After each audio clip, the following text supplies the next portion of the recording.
좌우에 계신 분들과 함께 인사 나누시겠습니다. 샬롬. 잠깐 기도하시고 하나님 말씀 보겠습니다. 아버지 하나님, 우리가 정말 조용히 주님의 은혜 가운데로 나아가기를 원합니다. 은밀한 가운데 우리의 기도를 들으시고 신음을 들으시는 하나님, 찬양으로 올린 것처럼 이 시간 우리의 마음을 받으시고 또 우리의 심령 가운데 말씀하여 주시옵소서. 노아의 자손들 수많은 이름이 나왔는데 과연 이 이름들과 내 구원과 내 가정과 내 형편과 무슨 상관이 있는지 오늘 말씀하여 주실 때에 노아의 족보 속에 담겨진 하나님의 구속사의 계보를 깨닫고 우리의 모든 가정과 자녀손들이 하나님 구속사의 계보에 다 올라갈 수 있도록 도와 주시옵소서. 말씀하실 줄 믿사옵고 예수 그리스도의 이름 받들어 기도하옵나이다. 아멘. 할렐루야. 성경 봉독하느라고 애쓰셨습니다. 이렇게 많은 이름, 저도 고민을 했어요. 이거 본문 다 써야 되나, 1절만 읽을까 하다가 여기에도 하나님의 뜻이 있겠다. 이름 하나하나에 의미가 없다면 성경에 기록될 리가 있겠습니까? 오늘 이 말씀을 통해서 혀가 꼬부라질 것 같은 이 이름들 속에서도 나에게 우리 가정에 주신 하나님의 음성과 메시지를 듣는 사람이 가장 복 있는 사람인 줄 믿습니다.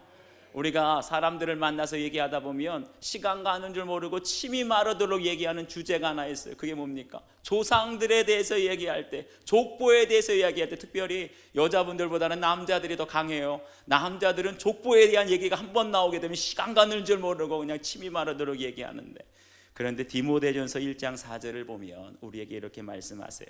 신하와 끈없는 족보에 창념치 말라. 이 말은 무슨 말입니까? 세상적인 족보에는요, 신화 같은 사건들이 많다는 거예요. 우리 가정의 얘기들을 들여다보면 못난 조상들 하나도 없습니다. 다 자랑할 만한 조상들, 대단한 조상들만 나와요. 그런데 성경에 있는 족보를 보게 되면 어떻습니까? 자랑할 만한 신화 같은 인물들보다는 오히려 부끄럽고 감추고 싶은 그러한 조상들이 많다는 거예요. 오늘 성경에 나오는 족보를 가만히 살펴보게 되면 우리에게 말씀하시는 메시지가 있어요. 세상적으로 아무리 부유하고 유명한 사람이라고 할지라도 하나님의 구속사에 못 올라가는 사람이 있고, 세상에서 멸시를 당하고 수치를 당하는 그러한 삶을 살았다고 하더라도 하나님의 구속사에 올라가는 사람들이 있더라는 거예요. 그래서 오늘 저에게 주시는 말씀을 통해서 노아의 아들들의 족보, 그 안에 담겨져 있는 하나님의 구속사의 계보를 이 시간 여러분 깨달을 수 있게 되길 주의 이름으로 축원합니다. 첫 번째, 야벳의 아들들입니다. 우리 2절 말씀 한번 다시 읽겠습니다. 2절 시작. 야벳의 아들은 고멜과 마곡과 마대와 야완과 두발과 메색과 디라스요. 아멘. 오늘 노아의 아들들의 족보에 대한 내용이기 때문에 유난히 이름이 많이 나옵니다. 그 중에 첫 번째 야벳의 아들들의 이름이 나오는데 고멜, 마곡, 마대, 야완, 두발, 메색, 디라스 7명의 아들이 나와요.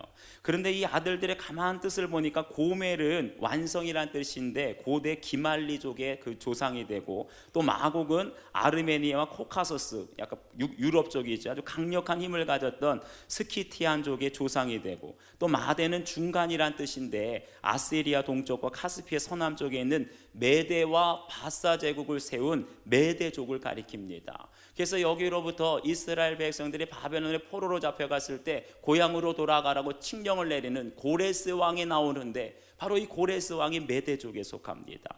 또 야완은 헬라인의 조상을 가리키고, 두발과 메색은 러시아족의 조상이 되고, 디라스는 해변에 정착한 족속이 됩니다. 그래서 가만 살펴보니까 이 야벳의 족속이 온 세상, 특별히 유럽과 소아시아 지역으로 퍼진 것을 보게 되는데, 야벳이라는 이름이 원래 확장하다라는 뜻을 가져요. 그래서 그의 후손들을 보니까 주로 인도 유럽 쪽에 되어서 오늘날의 유럽 지역, 소아시아 지역, 주로 백인에 해당되는 사람들이 야벳의 후손들이었다는 거예요. 이 사람들의 사는 모습을 보니까 주로 바닷가에 살면서 무역을 했어요. 일찍이 바닷가에 살면서 무역을 하다 보니까 돈을 많이 벌지 않게 되겠습니까? 그러니까 야벳의 후손이 어떻게 되느냐? 일찍이 무역을 하면서 재물을 많이 벌게 돼요. 또 과학과 문명이 발달하게 됩니다. 그러니까 영적인 것에는 관심이 없고 재물이 많아지면 뭐에만 관심이 있어요? 돈에만 관심을 갖게 되는 거예요. 이게 바로 야벳 족속의 특징입니다. 앞에서 말씀드렸던 것처럼 야벳의 후손 중에는 바사왕 고레스가 있는데 바로 바벨론의 포로로 잡혀간 이스라엘 백성들 이제 고향에 돌아가도 좋다 칙령을 내린 거예요. 그러면 이스라엘 백성들 입장에서는 생명의 은인 아닙니까? 얼마나 고마운 사람이에요. 그들은 이스라엘 백성 너희들은 돌아가서 예루살렘에서 제사를 드려라 이렇게 했는데 정작 고레스 왕은 하나님을 믿지 않았어요. 이게 바로 야벳의 후손의 특징이라는 거예요. 자기는 부유하고 자기는 유명한 자가 되어서 남들에게 인심 쓰는 건 좋아하는데 어렵고 힘든 문제에 관여하는 건 싫어해요. 한 발짝 적당하게 뒤로 물러서서 돈 쓰는 것만 좋아하고 사람들에게 인심 쓰는 것만 좋아하는 것, 관심 받는 것만 좋아한다는 거예요. 우리가 보통 시부모를 모시는 자녀들은요, 잘 모셔봐야 본존치게라는 말이 있습니다. 평생 시부모님을 모셔봐야 칭찬 듣기는커녕 욕 안 먹으면 다행이라는 사람이 있어요. 그런데 그런 시어머니에게 누가 칭찬을 받습니까? 가끔 찾아와서 고기 사드리고 가끔 찾아와서 용돈 드리고 명품 핸드백 하나 가지고 오는 부자 며느리는요, 하루아침에 착한 며느리, 좋은 며느리 칭찬받습니다. 이게 바로 야벳의 족속 같은 사람들이라는 거예요. 평소에 잘하는 게 아니라 가끔씩 하는 사람들. 제가 이 말씀을 묵상하니까 저도 찔리는 부분이 있더라고요. 사실은 지금 저희 홀로 되신 어머니가 일산에 누님 사는 집 곁에서 살고 계시는데 어머니가 이제 연세 드시고 몸이 아프시고 불편하시니까 자꾸만 누님한테 그냥 사사건건 전화해서 부탁을 한다 그래요. 그런데 누님에게도 누님의 삶이 있으니까 때로는 다 못 들어줄 때가 있잖아요. 그러면은 그냥 연세가 드시니까 섭섭해가지고 서운해가지고 누구한테 전화 걸겠어요? 저한테나 저희 며느리 제 아내에게 전화를 거는 거예요. 그러면서 그렇게 딸을 욕하면서 섭섭하다고 서운하다고 말한다는 거예요. 쏟아붓는다는 거예요. 그러면 어떻게 합니까? 아들과 며느리가 그 말을 듣고 가만히 있을 수가 없어요. 가끔 가다, 자주도 못 가요. 가끔 가다 한번 가가지고 맛있는 거 사드리고 과일 사다 드리고 반찬거리 갖다 드리면 그러면 하루아침에 착한 며느리, 좋은 며느리 되는 거예요. 이게 바로 누굽니까? 야벳의 족속이 바로 이랬다는 거예요. 돈이 있으니까 그냥 선심 쓰는 거, 남들에게 인심 쓰는 거, 인기 있는 거는 좋아하지만 어렵고 힘든 일에는 관여하는 걸 싫어하고 한 발짝 뒤에서 오늘날 교회 안에도 이런 사람들이 점점 많아진다는 거 아닙니까?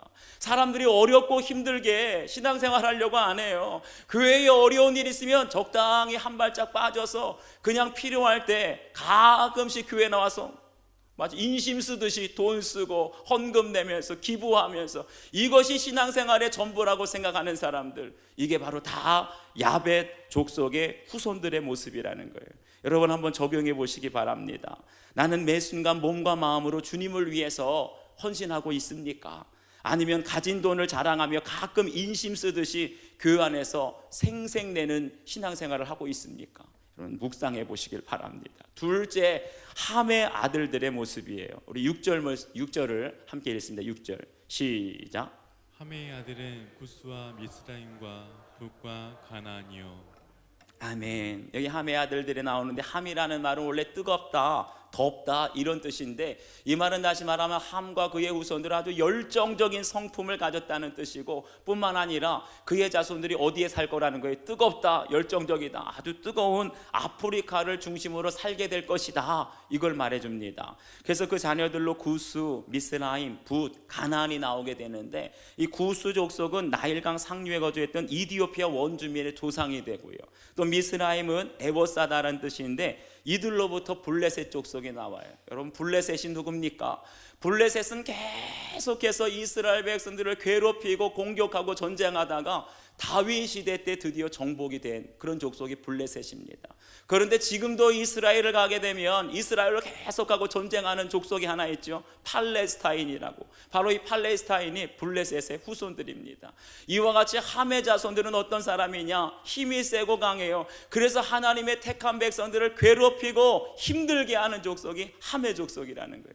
근데 그들 중에 누가 태어나느냐? 8절과 9절을 함께 읽겠습니다. 시작. 구스가 또 니므롯을 낳았으니 그는 세상에서 첫 용사라. 그가 여호와 앞에서 용감한 사냥꾼이 되었으므로 속담에 이르기를 아무는 여호와 앞에 니므롯과 같이 용감한 사냥꾼이로다 하더라. 아멘. 여기 보니까 함의 아들 구스가 또 아들을 낳았는데 그의 이름을 니므롯이라 그랬어요. 근데 니므롯이라고 하는 사람이 어떤 사람이냐? 세상의 첫 용사다라고 그랬습니다. 예전에 성경에는 용사라는 말을 영거이라 그랬는데 아주 세상에 걸출한 영웅 호걸이라는 뜻 아니겠습니까? 그래서 이 용사라는 말은 원어대로 보게 되면 누구도 상대할 사람이 없을 정도로 그렇게 뛰어나고 강력한 사람을 바로 용사라 그래요. 그런데 이 니므롯이 어떤 사람이냐? 그의 나라는 시날 땅의 바벨과 에렉과 악갓, 갈레에서 시작되었다. 다시 말하면 니므롯을 통해서 그 당시 고대의 바벨론과 아수르, 니느웨 같은 최초의 제국들, 아주 위대한 제국들이 그 니므롯의 후손들을 통해서 세워졌다는 거예요.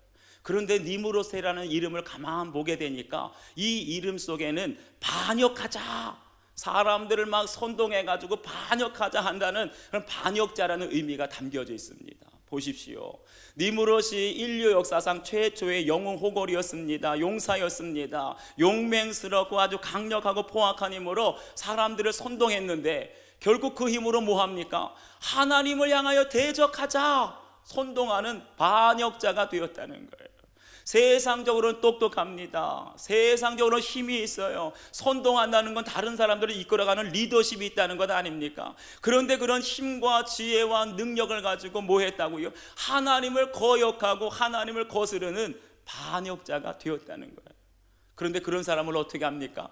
세상 사람들이 다 따랐다는 거예요. 오늘날 우리가 살아가는 이 시대를 보세요, 여러분. 사람들은 어떤 사람들을 좋아합니까? 하나님 믿자, 창조주 하나님을 믿읍시다 하면은 오히려 거절을 당하는 거예요. 이 세상 사람들도요, 하나님을 거역하고 하나님이 없다고 하는 사람들을 다 따릅니다. 동성애도 그래요.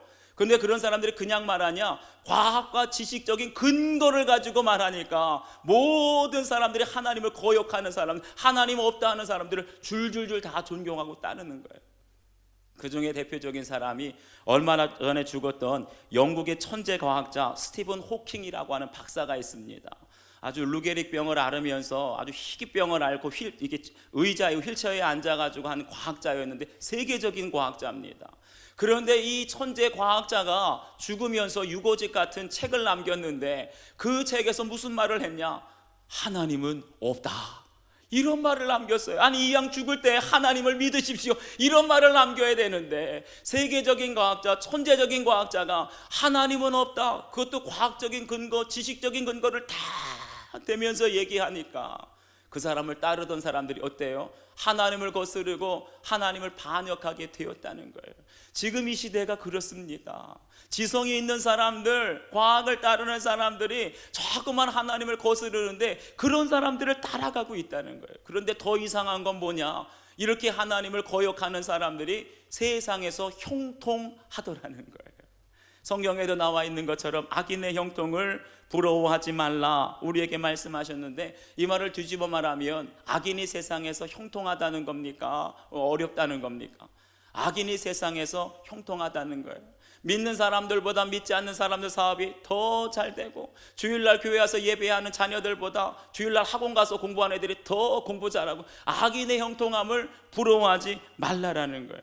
그런 것처럼 함의 자손들을 보면 아수르, 바벨론, 블레셋, 가나안 족속들이 있는데, 이런 족속들을 보니까 멸망당하기까지 다 세상에서 강력한 그런 나라들을, 민족들을 세웠다는 거예요. 여러분 보세요. 함의 자손이 지난주에 노아에게 어떤 저주를 받습니까? 너의 자손들은 종의 종이 될 것이다, 이렇게 함의 자손이 저주를 받았는데 어찌된 일인지 그의 자녀들은 다 영웅이 나오고 세상에서 강력한 민족을 이루게 되는데, 도대체 이것을 우리가 어떻게 해석해야 됩니까? 가장 중요한 것, 신앙생활은요, 우리 앞에 있는 사건들을 어떻게 말씀으로 해석하느냐예요. 여러분 한번 기억해 보십시오. 인류 최초로 살인죄를 지고 하나님의 낯을 피했던 가인을 기억하십니까? 그가 에덴 동편으로 떠나가서 가장 먼저 한 것이 성을 쌓았는데 거기서 번성하였다, 흥왕하였다라고 그랬어요. 가인의 후손들 중에 육축 치는 자의 조상이 나옵니다. 가인의 후손 중에 악계 만드는 자의 조상이 나오고 기계 만드는 자의 조상이 나와요. 이 말은 다시 말하면 육축 치는 자의 조상이 되었다는 건 가인의 후손 중에 재벌이 나왔다는 거예요. 악기 만드는 자의 조상이 나왔다는 건 세계적인 예술가가 나오고, 기계 만들었다는 건 스티븐 호킹 같은 아주 천재적인 과학기술자가 나왔다는 뜻 아닙니까? 그런데 이 사람들이 너무나 세상적으로 잘 나가요. 부족한 것이 없어요. 사람들에게 다 인정받고 칭찬받으니까 여호와의 이름을 부릅니까? 안 부릅니까? 세상적으로 너무나 잘 나가니까, 세상에서 너무나 인기를 누리니까 오히려 여호와의 이름을 부르지 않더라는 거예요. 그런데 함의 자손도 똑같아요. 그들 자손 중에 영웅이 나오고 세상 사람들이 다 따르는 인기 있는 사람이 나오고 강력한 민족이 나오게 되니까 여호와의 이름을 부르기는커녕 오히려 하나님의 택한 백성들을 공격하고 핍박하는 함의 자손이 되었다는 거예요. 여러분 보세요. 우리가 자녀를 키울 때 어떤 자녀를 좋아합니까? 이왕이면 똑똑한 자녀를 좋아하지 않으세요? 이왕이면 친구들 사이에서 세상에서 인기 있는 자녀들을 원하지 않습니까? 그런데 아무리 똑똑하고 유능하고 사람들을 막 이끌어가는 인기 있는 자녀라고 할지라도 그들이 하나님이 들어가지 않으면, 복음이 들어가지 않으면 함의 자손들처럼 하나님의 백성들을 핍박하는 자녀가 될 수 있다는 거예요. 불신자들의 집안에 족보를 자랑하는 것을 들어보면 잘난 조상만 있고 못난 조상은 하나도 없습니다. 조상들 중에 다 만석직이 한 명씩은 꼭 있더라고요. 이상하게 내노라는 높은 벼슬 한 조상들이 꼭 한두 명씩은 있어요. 뭐 자의정 영의정까지는 아니더라도 이조 판서, 뭐 병조 판서 정도에 올라간 사람들은 꼭 집안 조상들 중에 한 사람씩 있어요. 아무리 못난 사람들도. 그런데 문제는 지금 살아가는 후손들을 보면 그렇게 위대한 조상들을 따라갑니까? 못 따라갑니까?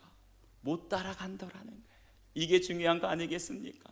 다시 말하면 악인의 형통이 영원하지 않다는 거예요. 이에 반해서 마태복음 1장에 나오는 예수님의 족보를 보세요. 예수님의 족보를 보면 거기에 영웅이란 말, 용사라는 말 하나도 안 나와요.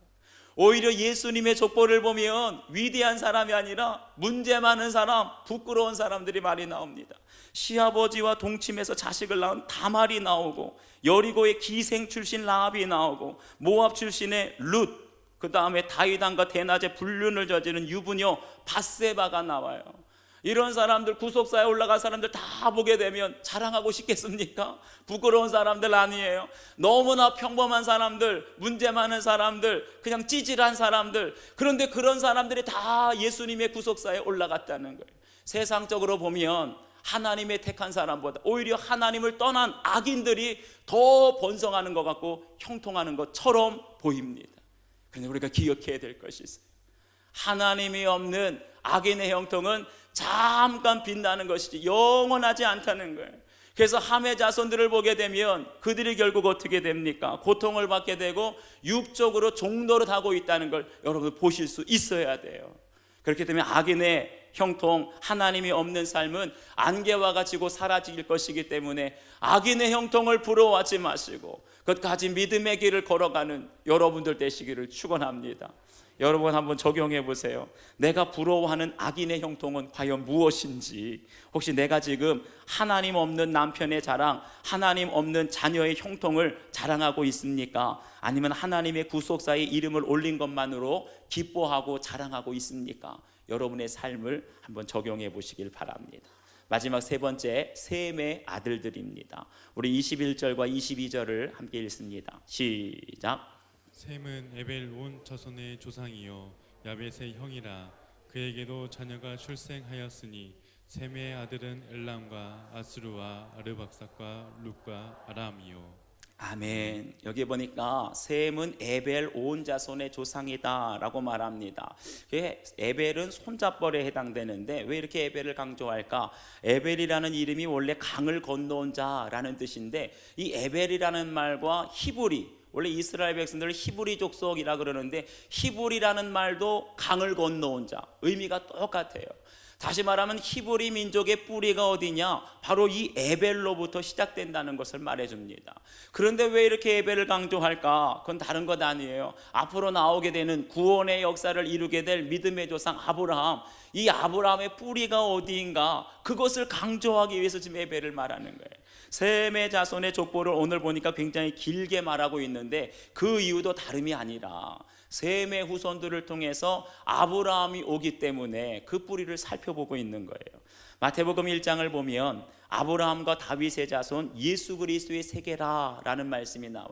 다시 말하면 예수님의 족보에서 수많은 사람들이 나오는데 가장 중요한 사람 두 사람을 꼽으라면 누구와 누구라고요?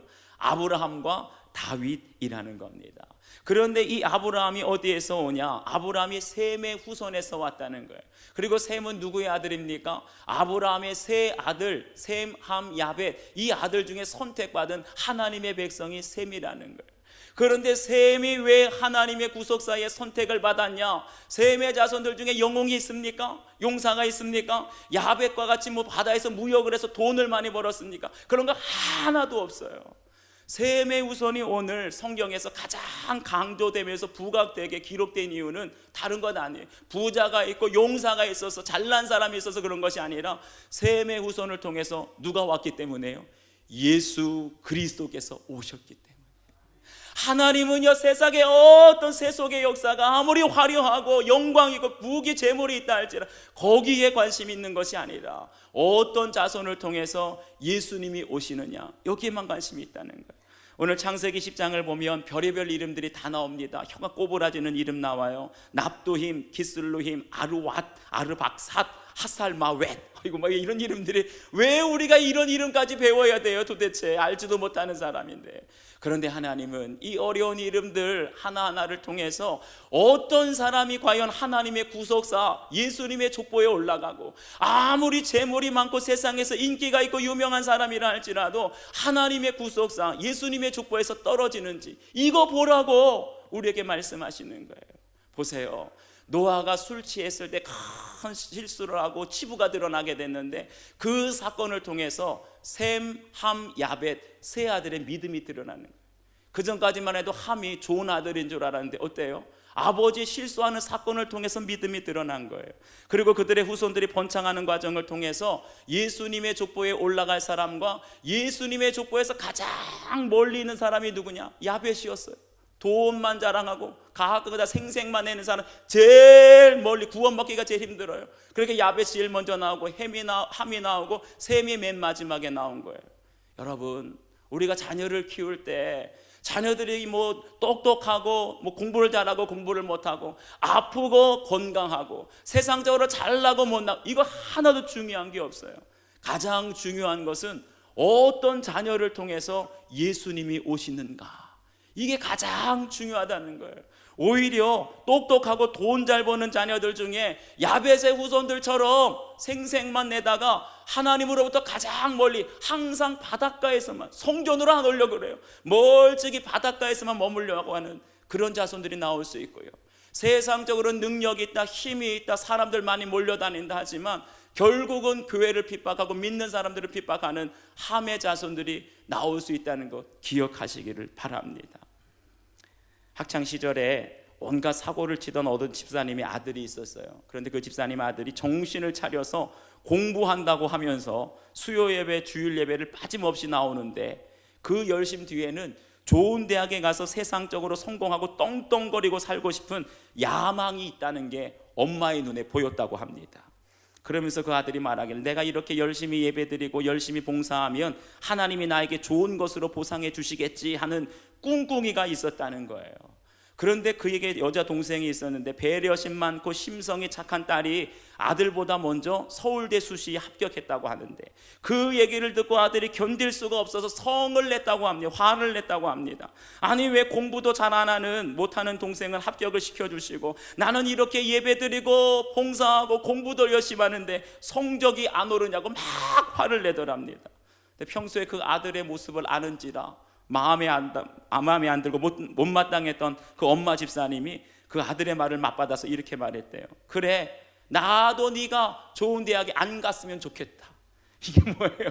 완전히 불난 집에 기름을 뿌린 거 아닙니까? 그래가지고 엄마와 아들이 대판 싸웠다는 거예요. 그날 집사님은 그때에서야 종의 종이 되어서라도 하나님의 장막에 거하라 하는 그 함을 저주했던 아버지의 마음이 이해됐다라는 거예요. 이 아들은 좀 하나님께서 고쳐주셔야 된다. 종의 종이 되더라도 하나님의 장막에 거하는 것이 낫겠다.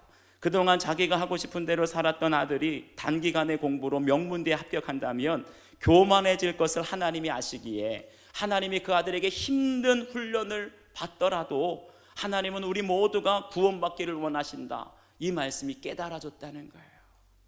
그리고 나서 한참 그렇게 대판 격렬하게 싸우고 나서 수요 예배를 드리러 오는데 차 안에서 아들이 엄마한테 그러더랍니다. 자신의 계획한 모든 야망, 세상에 떵떵거리고 싶은 야망, 욕심 앞으로 다 내려놓겠습니다, 고백을 하더래요. 그런데 그 말을 듣고 여자 집사님 마음속에 그래, 나도 너가 대학에 붙었으면 좋겠다, 이런 마음이 들더래요. 이게 뭡니까? 공부 잘하는 거, 좋은 대학 가는 거, 그게 중요한 게 아니에요. 세상에서 가장 우선순위가 무엇이고 세상에서 가장 아름답고 소중한 가치가 무엇인가, 이거를 우리가 깨닫고 변화된다면 그런 자식에게 육적인 축복도 주시기를 원합니다. 이것이 아비의 마음이고 어미의 마음이고 우리 하나님 아버지의 마음인 줄 믿습니다. 여러분 보세요. 셈과 함과 야벳, 이 후손들을 보면서 뭘 깨닫습니까? 어떤 부모도 어떤 자녀들도 완전할 수가 없다는 거예요. 왜 우리 부모님은 이렇게 문제가 많으시고 우리 아버지는 왜 이렇게 술 취하시고 알코올 중독이신가? 왜 우리 자녀들에게 이와 같이 끔찍한 사건, 안타까운 사건이 생기는가? 왜 하필이면 나인가? 왜 하필이면 나에게 이런 문제가, 일들이 생기는가? 우리가 이제는 더 이상 왜라는 질문을 하면 안 된다는 거예요. 왜라는 질문을 하게 되면 항상 어떻게 돼요? 옳고 그름으로 판단하게 돼요. 누구 때문에 이런 일이 생겨요? 누구 때문에? 옳고 그름으로 판단하게 되면 그건 구원이 아니라 지옥이 된다는 거예요. 그러니까 아무리 의로운 부모라고 할지라도, 아무리 함처럼 저주받은 자녀라고 할지라도 우리가 외쳐야 될 말은 하나예요. 나는 100% 죄인입니다. 아멘입니까? 하나님은 100% 옳으십니다. 왜 하나님께서 이런 사건을 주셨는지 왜라고 토대를 붙지 않고 하나님은 100% 옳으시고 나는 100% 죄인입니다. 그럴 때 우리 가정이 하나님의 구속사에 오르게 되고 우리 자녀들이 영원히 구원의 장막, 하나님의 장막에 거하게 될 줄 믿습니다. 여러분 적용해 보세요. 우리 자녀들이 공부 잘해서 좋은 대학에 가고 돈 잘 벌기만을 바라십니까? 아니면 어떤 삶 속에서도 자녀들의 삶에 예수님이 오시기를 원하십니까? 이래서 늘 복음 전하는 여러분들 다 되시길 바랍니다. 우리 오늘 주신 말씀을 묵상하면서 이 시간 결단의 기도를 드렸으면 좋겠어요.